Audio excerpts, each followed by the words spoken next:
So I want to talk about Dillian Whyte and what he actually needs to do here.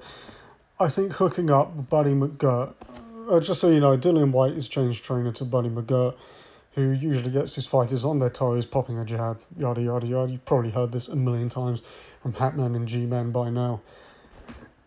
This is good, but the most important change that Buddy McGirt can make to Dillian Whyte's training is no more hard sparring. It has to be out now.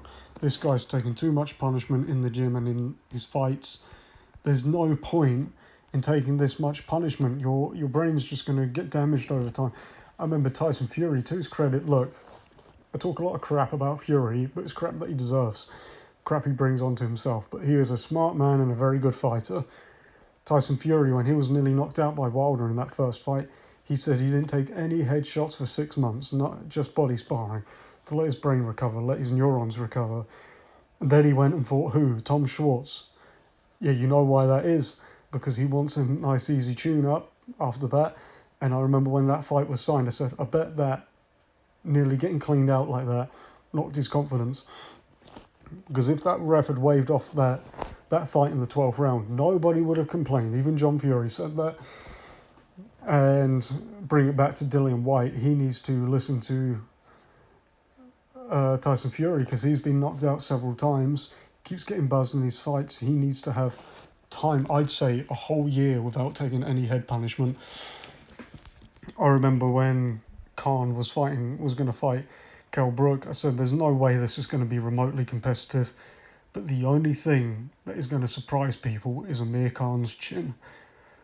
And I said he's going to get hit and he's going to get rocked by every shot, but it's going to be harder to put him down than you expect. And the reason is because Amir Khan had gone, what was it, a year and a half without a fight? Something like that. So he hadn't been doing the hard sparring, taking the head punishment. Once you get knocked out, your brain needs to recover. All right, this is why Roy Jones, he got knocked out, what was it, twice in a row or 3 times in a row. You know, this is so typical. You see Chad Dawson he got knocked out in sparring for the Andre Ward fight, then knocked out by Ward, then knocked out by Stevenson in 1 round. You need to let your neurons recover. The number one most important thing is he stops the hard sparring.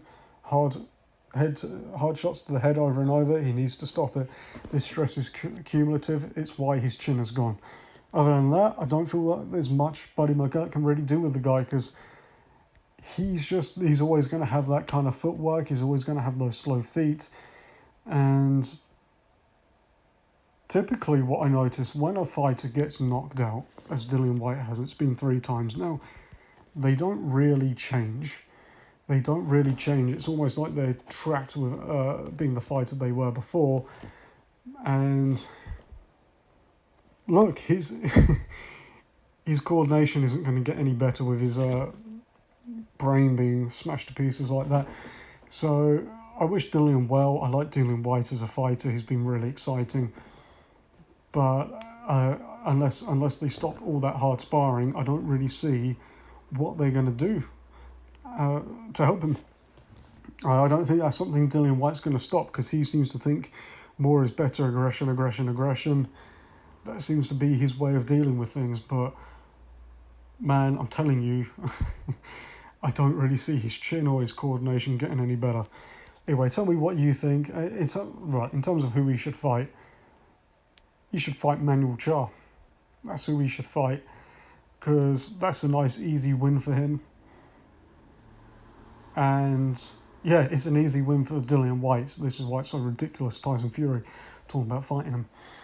But he should fight Manuel Charr, nice easy win, and now that Tyson Fury's mentioned him, it's built up his profile a little bit, Manuel Charr. So tell me what you think. What should Dillian do? Should he retire? Personally, I think he should retire. But that's just me. Tell me what you think, and I'll catch you next time. Thank you.